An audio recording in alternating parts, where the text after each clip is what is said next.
हाँ जी गार्डर सीधा होने लगा हूँ अमर साहब गार्डर सीधा करने लगे आ मतलब कितना सीधा होगा है जितना मजा पर नहीं आवा उसे तू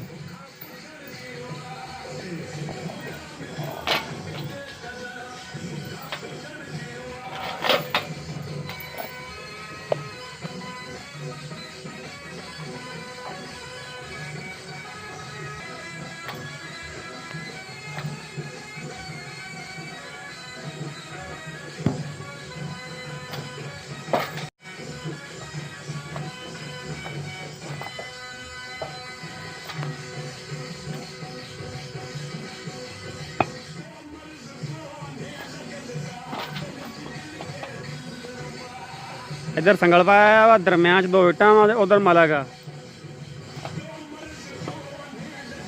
हो गया सीधा यार TG8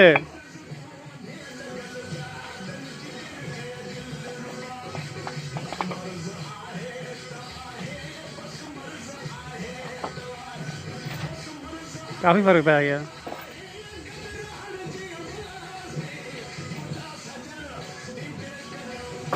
ओया केड़ी ज़बान बोलन डया होया ये तो समझ आउंदी आ मैनू ज़बान केड़ी आ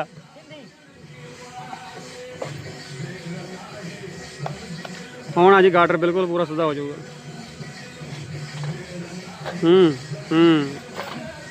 ओ खुश किया हो गया हो परला बस भी गाँव पैना थोड़ा फर्क आ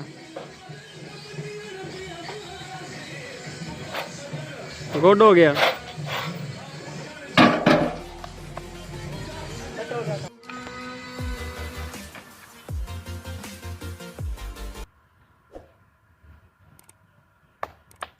ओके हो गया।